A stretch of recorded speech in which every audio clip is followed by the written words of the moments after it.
midterms, but that's coming first. And then, of course, it'll be on to Bitcoin and others, whether they're allowed in an ETF. But that's the upside. That's why you participate. It's a real asset class. It's not there yet. It's still nascent. It's tiny, but it doesn't mean you shouldn't invest. You should be ahead of when it's... Inflation is still on everybody's mind. Where does Kevin think inflation is going in the next few months? I'm in the camp that likes to have hedge funds short. That's particularly if that's the consensus, that's extremely bullish for markets. Obviously have to cover. If you look at hedge funds as an index, they're wrong 50% of the time, and you'd expect that. Different strategies, but the added bonus about hedge funds and why they can add a lot of volatility, and sometimes the upside, is many of them use 3 to 7 times leverage. So when they're wrong, they're really wrong. Obviously, that's even been exacerbated in the crypto market, where we've seen lots of leverage blow up all kinds of different business models, which I consider very healthy. So the reason that it's been difficult to really call the bottom in the market or time the market, if you weren't participating in it during the 5 weeks of trading in July and August, you've missed all the gains this year. And they were unanticipated gains when the market decided that the economy was much stronger than people gave it credit for, and that consumers still awash in 6 trillion, whether it's 50 basis points or 75, it's one of the above. And then probably one more hike after that, and then we'll have to see what the Fed does. But all of this is baked into the market, and earnings in the last quarter have been much better than anticipated. So everybody's been confounded by the economy, by the market, and even crypto. Does Kevin really believe that cryptocurrencies can be an asset class that can possibly be added to technology stocks? Crypto is not yet a real asset class because it hasn't been regulated yet. For all the excitement about it, and one of the reasons I'm long, certainly WonderFi stock and 32 different crypto projects, is that I believe over the next 2 to 3 years we will get regulation, and then finally we can get institutional participation. People forget that 70% of the world's wealth is tied up in pension and sovereign wealth funds.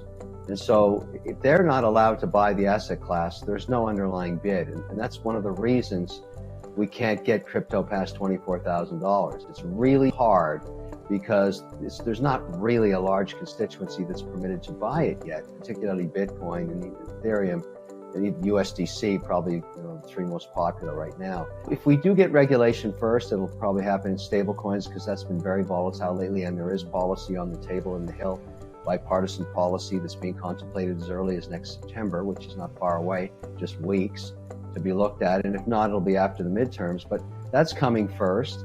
And then, of course, it'll be on to Bitcoin and others, whether they're allowed in an ETF. But that's the upside. That's why you participate. It's a real asset class. It's not there yet. It's still nascent. It's tiny, but it doesn't mean you shouldn't invest. You should be ahead of when it's finally made a real asset class because its price will materially appreciate. That's my investment thesis. How Kevin thinks could be an appropriate way for the companies to execute their business models effectively in the current environment? Well, I was just going to say from the context of an investor, not any one specific blow up, but over the last 90 days, we've had catastrophic failure in all kinds of different business models, from stablecoin to platforms that do lending. I mean, this is actually a good thing from this perspective. What's occurring here is the experimental business models, or what I would call, without showing any disrespect when I say this, idiot management teams that have never had any experience with leverage, because leverage has destroyed platforms long before crypto, whether it was stocks or bonds or real estate. If you don't understand what you're doing with leverage, you get wiped out. It's an important learning experience for the market, and it scrapes the patina of idiot management out of the ecosystem. And it leaves the remaining companies much stronger. And that's the important part. When Luna gets wiped out, an algorithmic stablecoin, it's a good thing. Now, yes, you have to sacrifice the company and you have to sacrifice some shareholders, but it's for the greater good of this industry. Everybody learns the hard way when you deal with it. And idiot management, it's like a Darwinian force. The market scrapes them out of the system. They have a very hard time coming back and nobody will capitalize them. That's great. And I think we're going through in the 3rd inning of that. And the remaining companies are far better off. There's much more to acquire. There's assets out there that are very inexpensive. There's a consolidation going on. And the majority of survivors are much better at managing their situation. So agnostic to the next thing that blows up, and I'm sure there'll be more. Who cares? This is great news. Does Kevin see any catalyst between now and the coming years in getting a broader market share for Bitcoin? First of all, the merge has been forecasted to occur for 4 years in a row now. For all the excitement, I'll believe it when I see it. There's a lot of people that are dissuaded from doing this in the Ethereum mining business. They're not that excited about it. An inconsistent harmony occurring.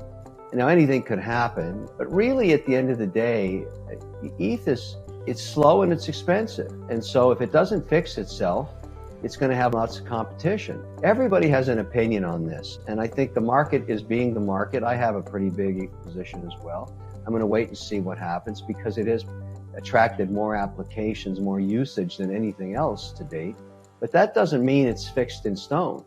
Anything could happen. I also think that there's other applications from HBAR to Solana, Polygon, all kinds of different ideas in terms of how this should happen and how financial services work and the cost, the speed, the fees, the transparency, audibility, security, all of these things. And I tell people, if you want exposure, have at least 7 or 8 positions on these projects because you just don't know. You can do it by order of market capitalization. That's easy to find out. But that doesn't mean you're right on doing that either. Diversification on this very nascent system, and whether it's where it all fits, when people tell you, well, I know with certainty this particular level 2 is going to really work, they have no idea. It's the adoption by users of applications on top of it, and payment systems and transparency and all the rest I mentioned that will eventually determine whether that platform is profitable or it isn't. At the end of the day, if it never makes any money, it's going to zero like every other business, and many will go to zero, and that too is okay. If you want to do comparison to the stock market, I think there'll always be opportunistic token creation and trying to define it, whether you're playing a game or whether you're using it to buy something in the metaverse. There's so many different use cases being tabled, but in the end, when you look at most markets, what you find is the adoption of standardization that creates value. So if all of a sudden there's 10 stablecoins that come to market for payment systems, my prediction would be that there'll only be 3 survivors 10 years later. And they'll be behemoths, they'll be very large, and they may have slightly different attributes, but there's already 64 billion in Tether and 54 billion in USDC. They're likely to survive, assuming they can survive audit, and then maybe a few others. And always the rumor of the feds themselves creating their own digital dollar. I'm very skeptical of that. The last place you want development work done is with the government. They're the worst at it. So I'd let the private sector figure that out and just the government provide regulation. But everybody's speculating on this stuff. The one constant that I would remind everybody to think about in why the use case for investing in this sector, and I personally believe over the next decade, crypto will be the 12th sector of the S&P. And the reason I believe that is when I teach graduating cohorts of engineers, I don't care what college you do it at. You can go to MIT, Harvard, Notre Dame, you name it. A third of the graduating class, the smartest hands above keyboards in the world, because some of these classes are 1/3 international, particularly MIT.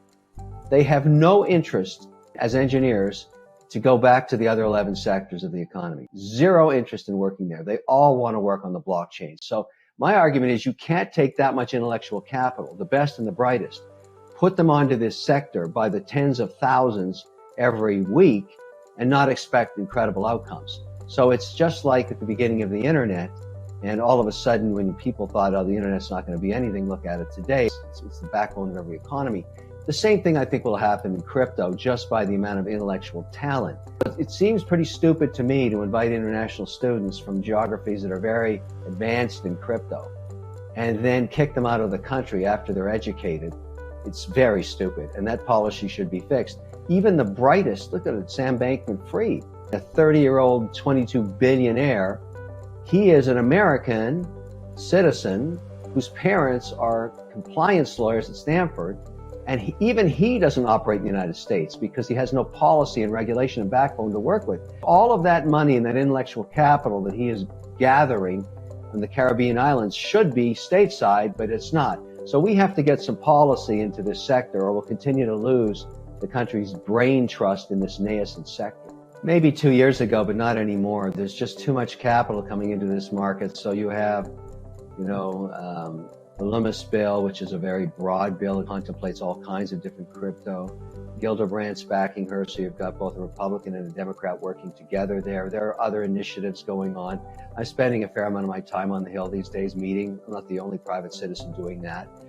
We want policy, particularly those of us that work in financial services, because we think it unlocks the power of the institutional investors' interest in crypto. And so we need the policy to get there. I'm going to predict that crypto, and particularly Bitcoin, will be locked between $20,000 and $25,000 until we get policy. It's just not going to go anywhere because there's not enough buyers. You need to untap the trillions of dollars being managed by sovereign wealth, and they're not going to buy Bitcoin till there's regulation. How does Kevin anticipate possible growth in cryptocurrencies by the end of the decade?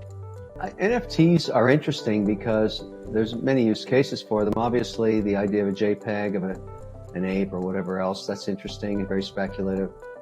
I don't see the long-term value of that, but that's okay.